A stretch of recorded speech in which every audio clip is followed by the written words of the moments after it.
Good morning, good afternoon, and good evening, and welcome to Energy Speaks Back, powered by B2B Energy.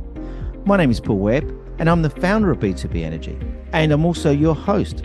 And weekly, I present to you energy experts from around the world. Welcome to episode 115. This is a special episode of Energy Speaks Back, which is revisited, where I invite experts back into the studio. Our purpose, as always, is to provide a good understanding of energy management knowledge from around the world, which is available today for us to deliver savings that impact on our planet. On our journey of knowledge sharing, we would like to thank our sponsors and certificate partners, Ester Energy. Today's special guest has now been interviewed 3 times by myself, and she has a trilogy of episodes, which I seek you to go and listen to those. So without any further ado, I give you Jenny Bailey. Good afternoon, Jenny, and how are you today? Hello, Paul. I'm very, very well, thank you. It's great to be here again. It's Really amazing, lovely. isn't it? It Yes. feels like yesterday. Should we? Yes. I'm going to dedicate all the podcasts to yourself because I think you're the only person I've interviewed 3 times. You're a Really? trilogy. It's a trilogy. Seriously, I'm the only Yeah, person. yeah, you are. Wow, that's incredible. And you were telling me a minute ago you've now done 117 podcasts. So That's right. congratulations. Thank you. That's fantastic. B2B Energy is taking off, no doubt about it. Thank you very much. Brilliant. And I love, you know what? I'm really passionate about it, and I really enjoy doing it. So it does, it's nice to be able to do that as well. I feel as though I'm giving something back. We use the podcast for training.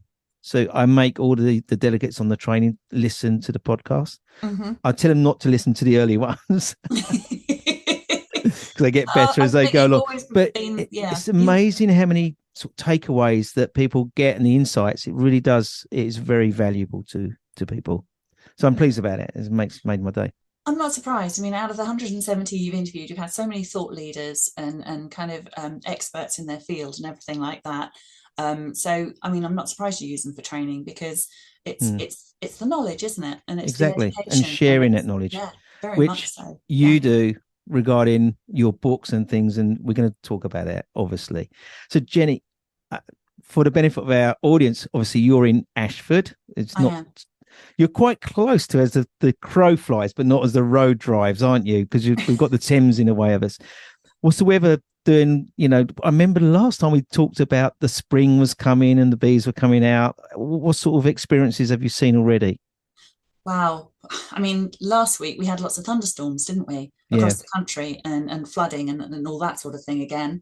I was happy to report this weekend we actually saw the sunshine, which was yeah. gorgeous. And my garden, because it's no mow May at the moment, Paul, and I hope you're doing no mow May too, because it's so, so important, the plant life plan that they've got going out there.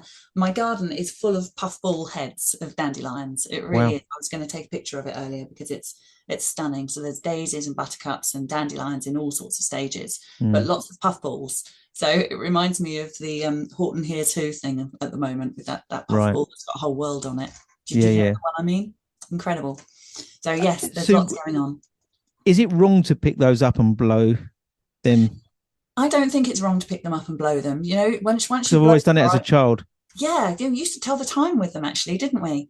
Do you know It used what? to I be thought how it was many blows something. to take the whole load of seeds off the head of Right. a dandelion.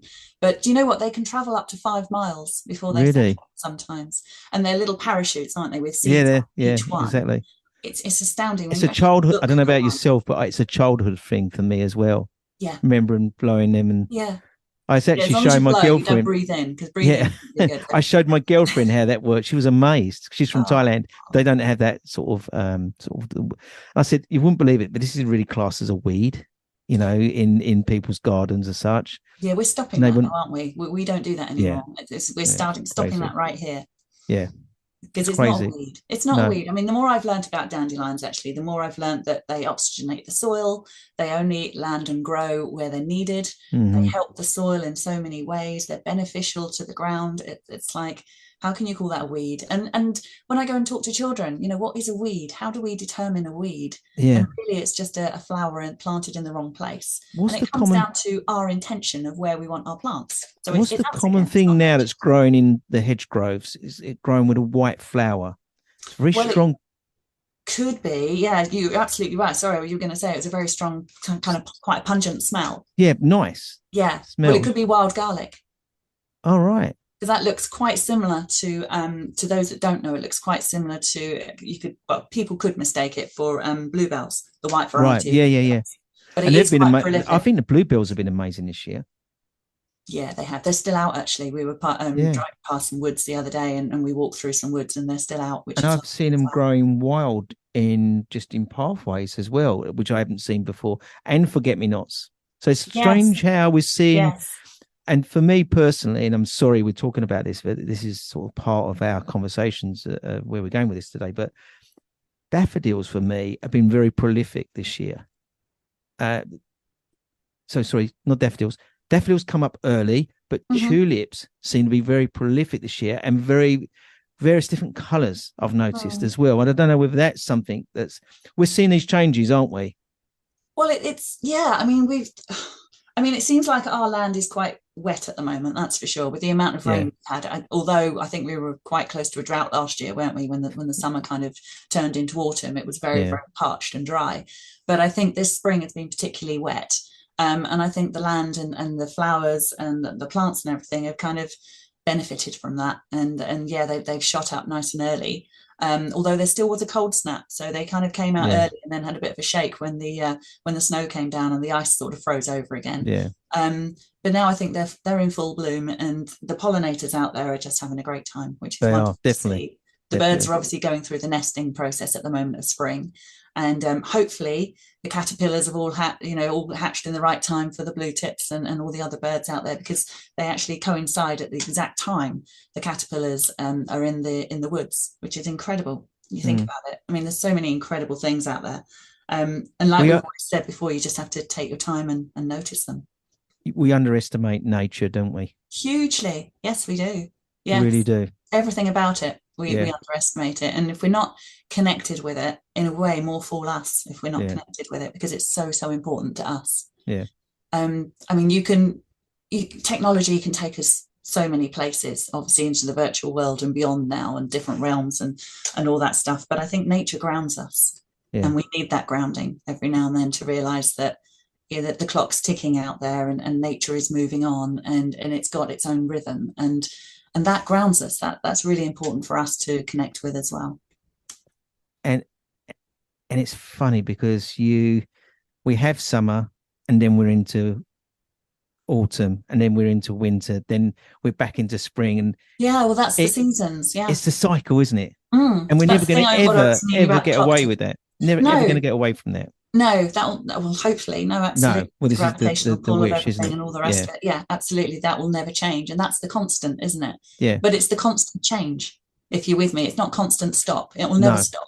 Just It's the rotates. constant change, and that grounds us to know that things are moving on. Yeah. And for us and our mental health, that's so, so important, because we can go, tomorrow's another day. We can move on to another day like nature.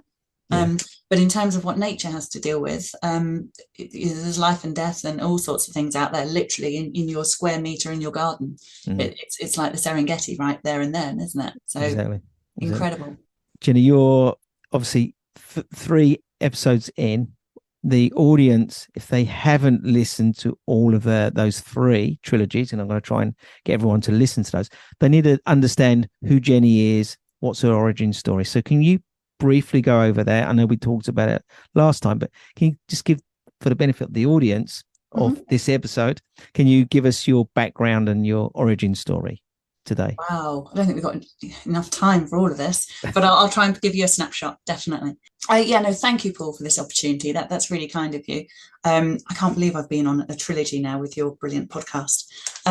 Yeah, I'm Jenny, and I'm an author from Tales from Other Earth. We started Tales from Other Earth back in 2020, after the idea came and kind of formed in my mind and a colleague's mind, about the fact to write children's storybooks to connect them with nature.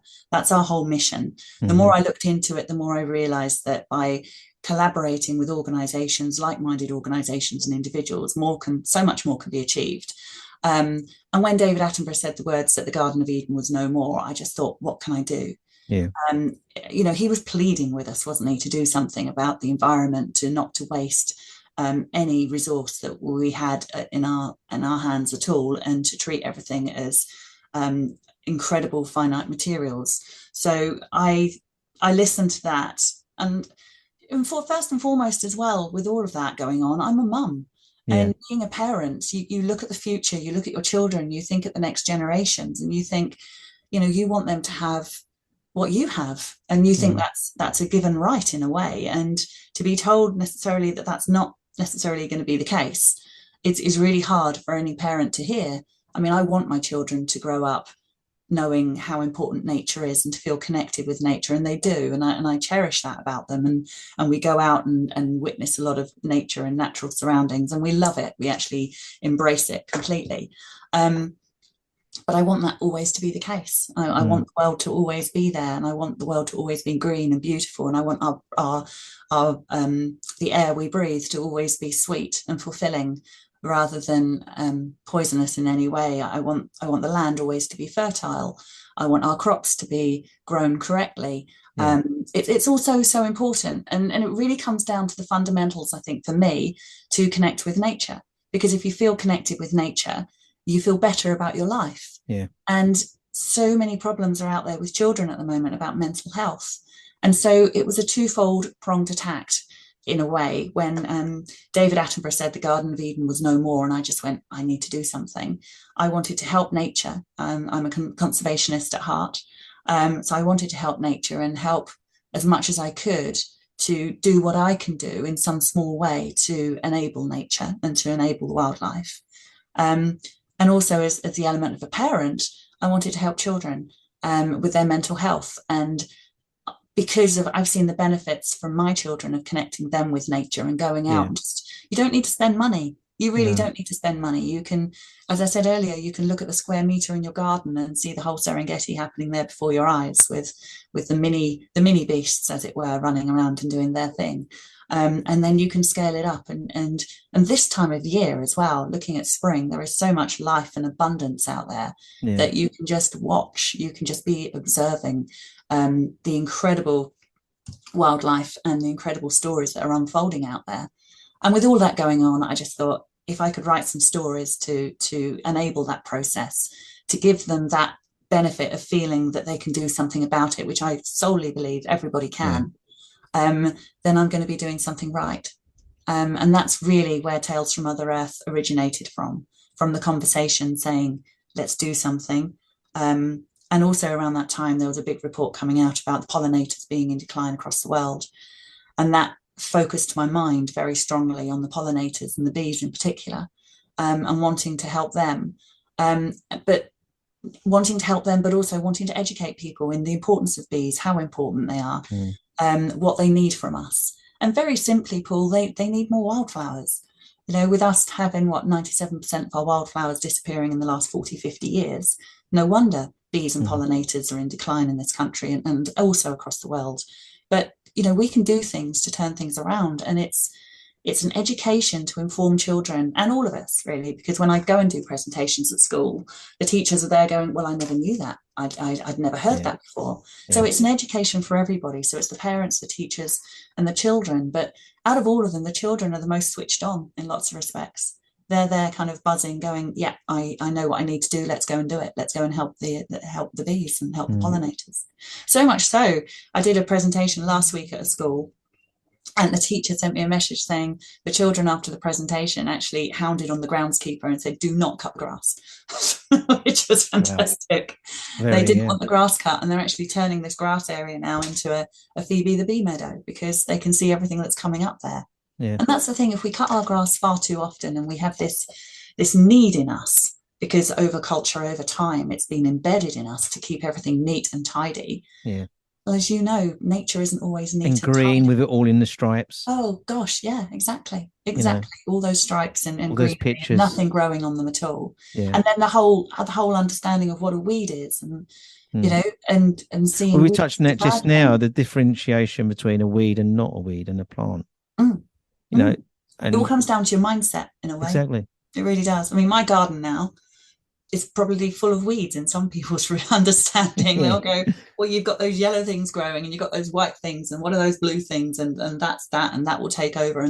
But I'm okay. It can take over that corner of the garden. I'm happy with that because Yeah. I've seen the benefit that it provides to the biodiversity in my garden. If something's not eating your garden plants and something's not eating the animals and the insects and everything in your garden, then you haven't even got an ecosystem. You've got quite a plain environment that isn't sustaining life. And I, for one, want the opposite. I want my environment, my garden, to sustain life, because I know, as an observing person, how amazing that is for me to witness that, for me to show my children how amazing that is. Mm. And I wouldn't contemplate the opposite of having a sterile environment for my garden. And isn't it nice to be leaving the planet as we arrived? Oh, absolutely. Yeah, It'd of be perfect. course. That's a perfect world, isn't it? If we Yeah, could do that. I don't yeah. think we're going to, because life has moved on too quickly with cars and airplanes, Mm, etc. mm. There's lots of things that have stopped it from being as it was. I love walking, and I've been walking recently, and just seeing, we talked about dandelions earlier, just seeing that and picking up that dandelion and blowing the feathers off, that reminded me of my childhood. I would never want to steal that feeling or that memory Yeah, from other children yeah. Well, as a growing parent, up. you pass that sort of thing down, don't you? I've Exactly. picked a Yeah. few dandelions in the past, and with my children, And you, we've blown them. Yeah, rightly or wrongly, you pick a buttercup and you put it on your yeah, to chin and see you if you say, like "Do butter. you like butter?" Yeah, that's right. Why'd you do that? That's But the it innocence of it. reflects, Yeah, the nature's created like a reflection. It's just beautiful, isn't it? colours are incredible. Yeah, Yeah. absolutely. They really are. You can It's so there's important. not a yellow like it, is there, as a buttercup? No, no, it's incredible. And Mm, I mean, and the bees and the pollinators see those colours in such a different array of brightness as well, because yeah. a bee has five eyes, for instance, and it can see in ultraviolet. So there's actually, I mean, where the coin term of beeline comes from. Bees do make a beeline for those plants because they Yeah. see the vivid colours, and they literally go in and land on them almost like a plane landing on a runway, because the colours are so bright. They make a beeline for them. And that's nature, isn't So it? That's yeah, why, because they want to be pollinated, so they are as bright as they can be to attract. that's Yeah. right. Absolutely. Yeah. And their That's symbiotic why nature is relationship, so they've been going on intelligent. for such a long time. And Yeah. we're only talking about a very small part of it. When you look at the whole picture of nature, It blows your mind. We it can't does, comprehend it. It's a bit it does like blow it's a your bit like mind. space. We can't kind of take it all in sometimes. We're still, there's still so much to learn about it. I Mm, mean, if you heard of the fact that the trees talk to each other and the mycelium base and everything, which is incredible as well, and the fungi and all of that. And when I heard about the Wood Wide Web, it's just incredible. mm, It's just, yeah, it's amazing. It amazes me every day, and by that whole process of being amazed, it makes me feel so good. yeah. And that is that feeling of being connected, which is priceless, and I never want that to change. And so if I can incorporate that in our books, if I can give a child an understanding of not just a book and a story that touches their heart, that, let's face it, is a fictional story but of a very real fact, because as Yeah. you know, our books are all about teaching children what they can do to look after the wildlife that's in trouble today. Mm. So, If I can incorporate that into our books and give them those the conservation message to take away, the action steps that they can actually do, that they can make a difference, and they can grow wildflowers, for instance, or they can put up a hedgehog highway sign on their fence and make a hole in their yeah. fence, or they can put up a nest box, and they can see the benefit very quickly that provides for nature. Mm, And then they can sort of pat themselves on the back and go, I did that. yeah. And that whole feeling, that whole encapsulated process, I think is so special. Yeah. Let's go through the books. So, how many books did you say? Well, now we've got three, Three. but very Oh, soon we'll have four. nearly as many as you've done episodes on Energy Speaks Back. Yeah, yeah, that's I right. like that. One more. It's a bit of One a more. We'll race. have to do another one. We're going to catch up. So the first one was Phoebe the Bee. Yeah, very much so, Phoebe the bee, because she's the most important living species on the planet, Yep. as I was informed in 2019. Um, Yes. so it just made sense. Phoebe the bee was in my mind, and she was written incredibly fast at that Yeah. point. So yeah, Phoebe the bee's first. Number two. Spike the hedgehog, Right. teaching children how important the hedgehog highway is, and if they're lucky enough to have a hedgehog in their environment, what they need to do to look after it. So And it's how does being the hedgehog aware. environment benefit from hedgehogs? What Well, is if the you're a gardener, I mean, they'd eat all your slugs and snails and your invertebrates in your garden. right? Um, you would benefit obviously from having a hedgehog in your garden because you've got a wild animal in your garden. How amazing would that be? Yeah. They would benefit because you could be looking after them in the correct and proper way. And at the end of the day, they're part of the environment. They're part of the biodiversity in your garden. So they're a chain, they're a link, they're Yeah. part of nature, and they should have every right to be there. Yeah. So they can benefit your garden, but it's not all about what benefits us. It's about we've got to turn that around. Really, we should look at our gardens as more of a shared space rather than just an extension of our lounge and dining Coexistence area. as such. Yeah, very much so, a coexistence. Yeah. Yeah. Okay. And then book three. Book three is Stanley the water vole. Water voles are in decline across the country as well as our hedgehogs. Hedgehogs are on the red list to extinction, which is incredibly sad. So we need to do all we can do to look after both hedgehogs and water voles. But Stanley's story has the added element, if you like, of looking at plastic in our waterways for aquatic and semi-aquatic animals. And Right. again, Paul, what we can do to actually minimise that and think about that environment and what we can do to help. Mm-hmm. So that's a really important message because I go out litter collecting. I think it's a good thing. I encourage my children. We all go out together and litter pick. And again, it makes you feel good because there's not many things you can do these days where you can do something, work at something for an hour or 2 hours, and look back and see the difference you've made in the environment. Yeah. And I firmly believe if you walk past litter and you see something, you've clocked it, you kind of witnessed it, and you've gone, that's litter. It shouldn't Mm. be there. Let's face it; it's in the wrong And then you environment. should you should take ownership of that. I agree. Yeah, Yeah. that's right. It is your responsibility from that point forward. If you didn't see it, then you can't do anything about it. But if you actually see it, clock it, and kind of go, right, that shouldn't be there. I agree. You should take ownership of it. And the Yeah. responsibility is yours then to get rid of it. So, Yeah. yeah. Didn't you say a funny story about some lady come up to you and said, "Have your children done something wrong?" Yes, yes. Well, I've had that in the past actually, and we've been out litter collecting with our buckets and grabbers and all that sort of thing. And yes, I had an elderly couple, come up to me and said, "Oh, are the children being punished?" And I went, "Sorry." Crazy, isn't Are it? they being punished because they're litter collecting? And I guess maybe in that generation, maybe litter collecting was seen as a social almost punishment. You Yeah. know, it was one Yeah. of those things, and maybe people were, if they needed to be reprimanded in some way legally, it would be a certain amount of hours of civil duty, maybe litter collecting. I mean, maybe that's in the past now, or I don't know if they do it that often now, but maybe that was what was in their mind. Mm. With the HV jackets on and everybody out there litter collecting.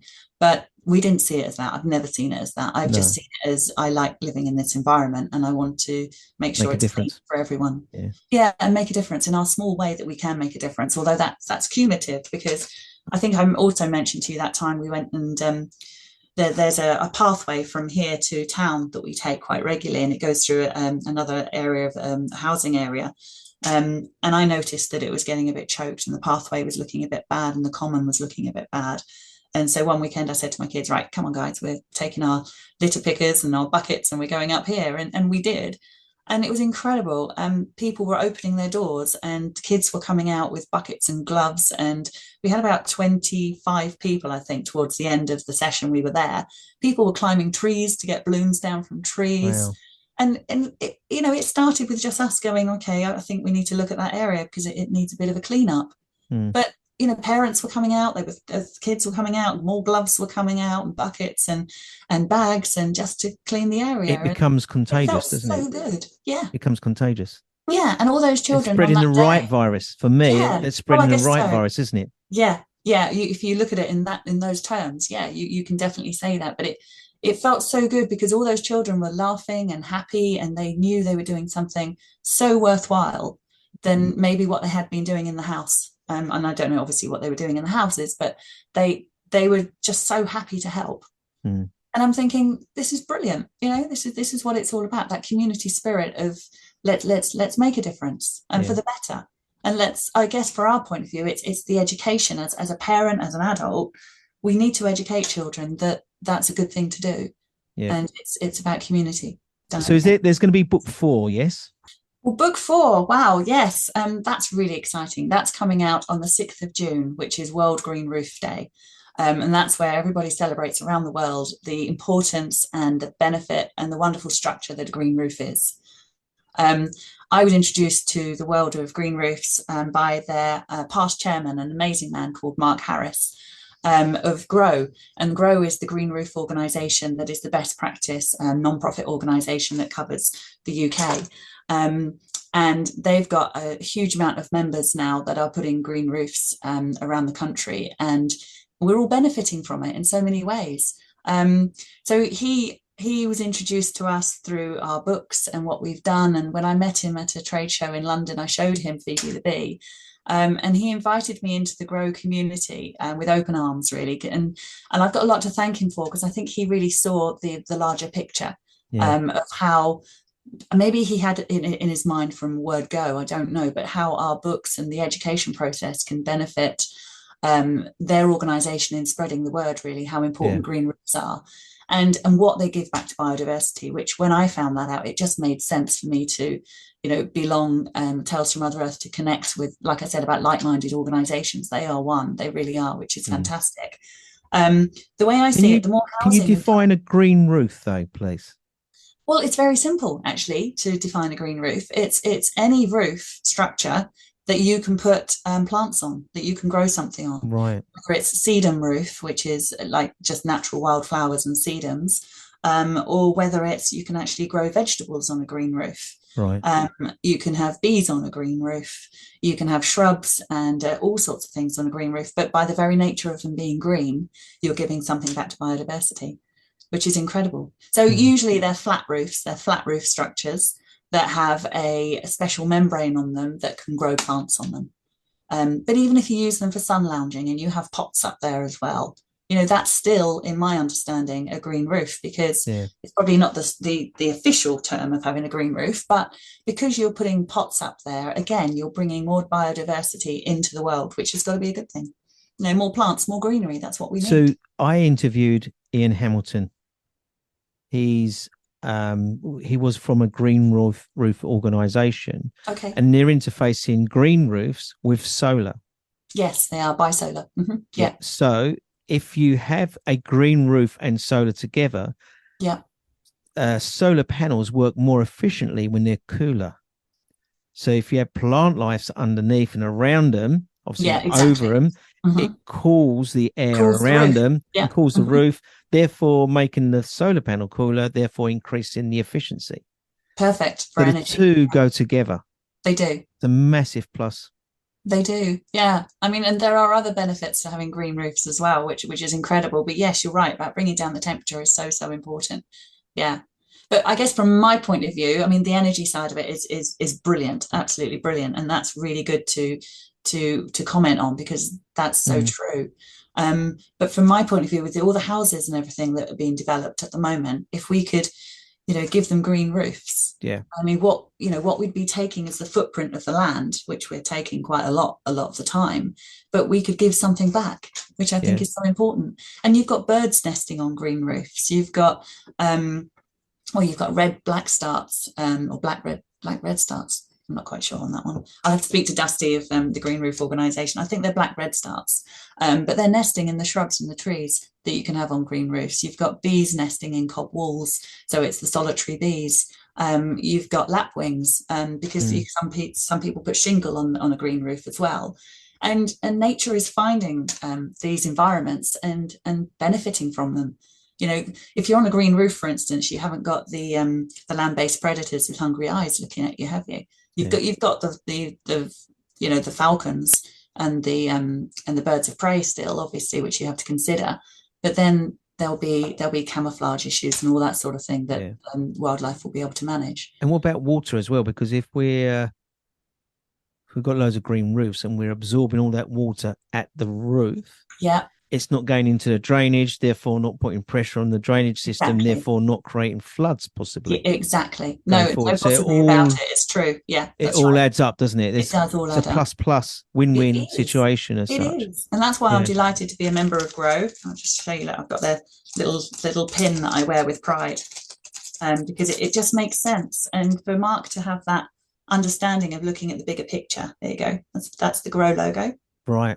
You can see that? Yeah, yeah. Yeah. I've seen that. Yeah.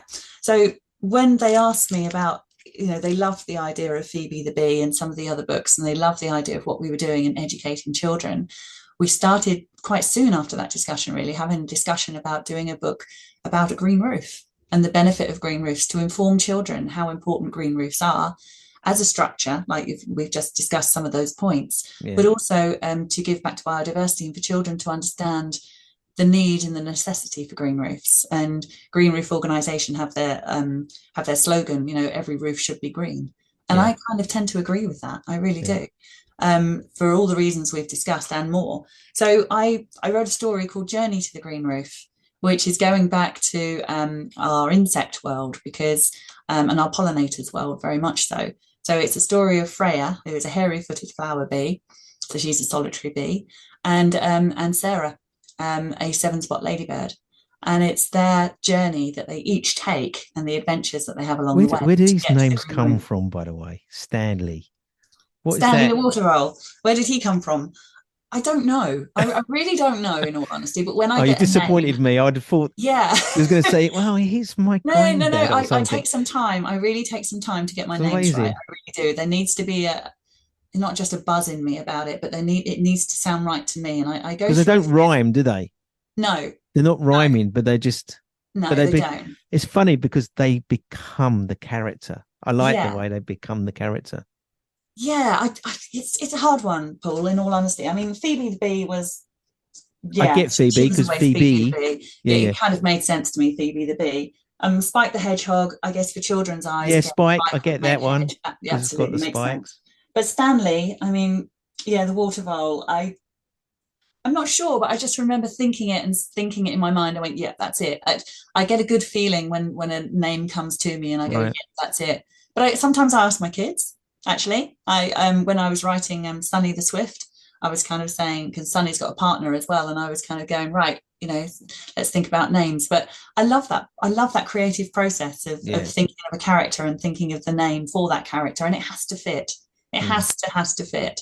And so Freya, hairy-footed flower bee, and Sarah, a seven-spot ladybird, it just came from somewhere. And it fitted to me, and it sounded right to me. And so once something clicks into place, it's there, and we move on from there. So yeah. So you look to me, you're on a roll really regarding if you've got future plans for more. Is there going to be more and more books, or what's the plan? Yeah, well, I've got an amazing team. I've got an amazing composer, as you know, in Chris Simons, Yeah. which is fantastic, and our amazing illustrator Emily Hocking. And do you know? I mean, when I first approached Emily about writing and doing the illustrations for our books, she'd never done a book before. I mean, Right. and her illustrations are just stunning. Yeah. Um, and we always wanted it to be anatomically correct as well. But in answer to your question, there's a backlog already because Wow. I got carried away when I kind of got into this at the start. I thought there's so many animals out there that need our help right now, that we need to educate children about and also give them the understanding of what they can do to help. Mm. So I've written one about a bat. I've written one about a swift, Sunny the Swift, and Piper the bat. I mean, Piper came along because obviously it's a pipistrelle, so it makes sense.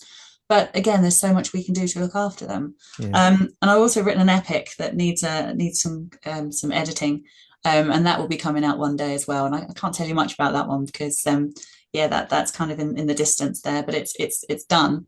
But I think that would be for a slightly older audience. I think that would be more the teenage market. Nice. So that's a kind of a bit of a new thing for me to maybe look into. Yeah. But you know what? In terms of tales from the countryside, you can add so much more to Of this. course you People have can. said, "Can I write a story about a worm?" Because Yeah. obviously the antics The that they do importance of that as under the well. ground and the importance of soil, because that is the foundation of everything, in my understanding, and what I've Mm. learned through this process.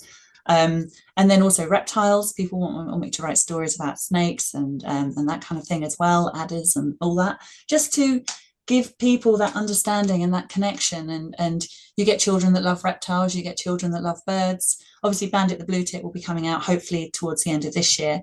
We put Bandit on hold a little bit because the wonderful people at McLaughlin and Harvey supported us massively with Stanley.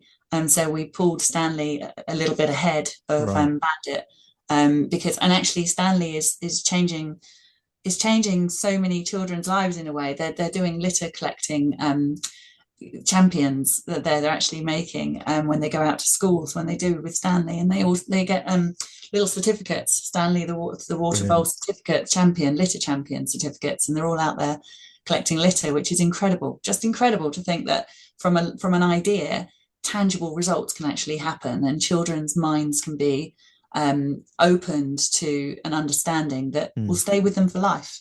Because I believe once you're connected with nature, you fundamentally understand, and you know that it's a big part of you, and it's a big part of the world, and it's so special, needs total respect, and needs looking after. And if we can be part of that process, and we are part of that process.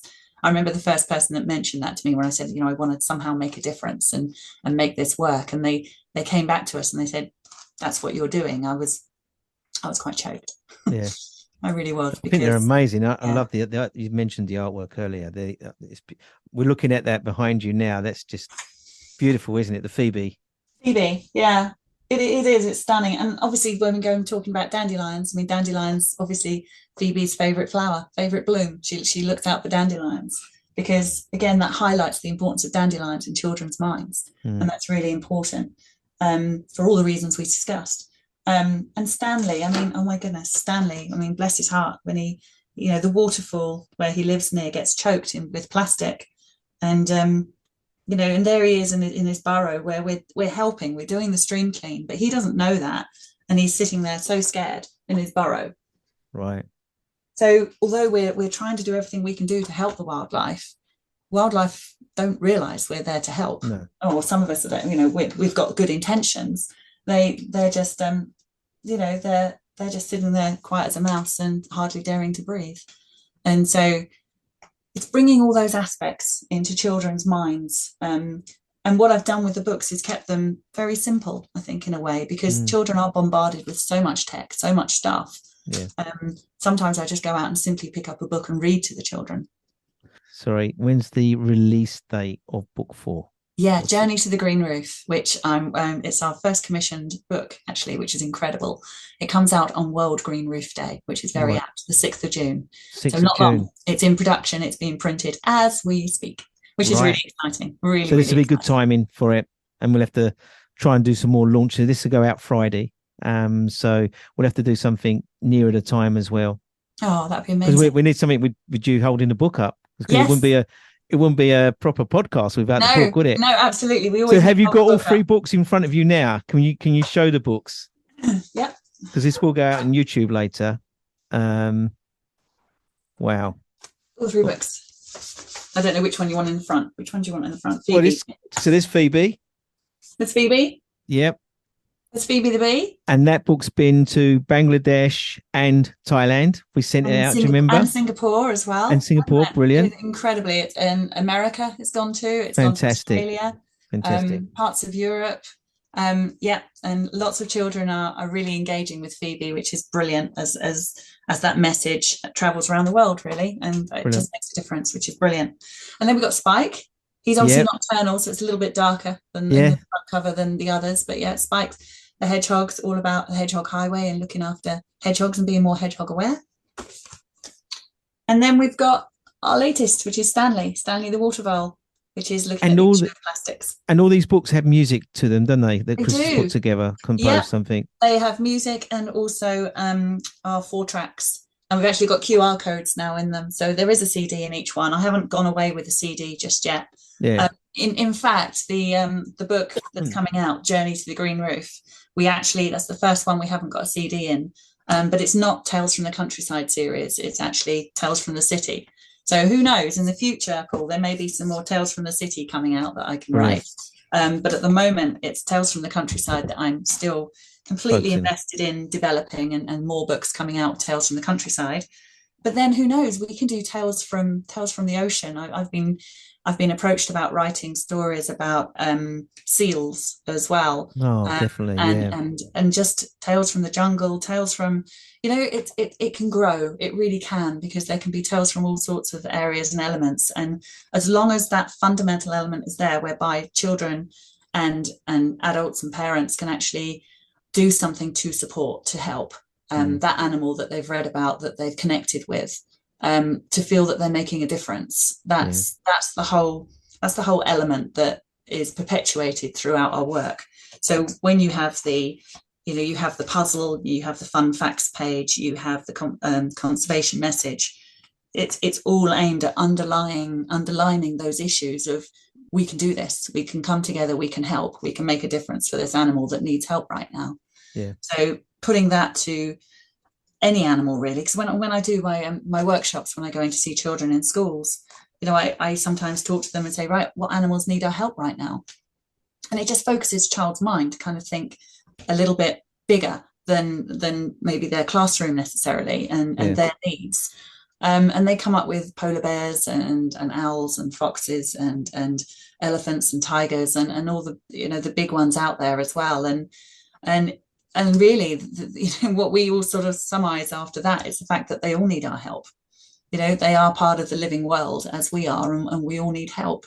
So that's a good place where we start our presentations, really. And then I talk to them about, obviously, if I'm talking to them about bees, the most important living species on the planet, and we go from there. But they don't seem to realize the pollination element. That's another thing that, when I teach children, that they really take on board. I kind of say, right, who out there has got an apple in their lunchbox, and who likes bananas, and who likes oranges? And children are kind of so quick to put their hands up. And even chocolate, my goodness, if we didn't have bees, we wouldn't have chocolate, which is crippling around Easter time for a lot of children. They kind of sit up and listen a lot more around that time. Jenny, this is a really amazing story. And the reason why you're number 3 on the episodes, because you've got so much to give. And it's really amazing what you've done with these books. And I'm just amazed by it. 1 minute we're talking about one book, and now it's going 4, and then you're talking about all these others in the pipeline. So I'm going to tell you a story. Someone told me, once you get to episode number 12, wow, you've done it. You've done it. When you get to 100, people start to take you seriously. So you've got to get to book number 100 before they take you seriously. Sorry to say. I'm sure it's going to be different for you, because I reckon by the time you get to 5 books, I think that's when the momentum's really going to be going. And you're there.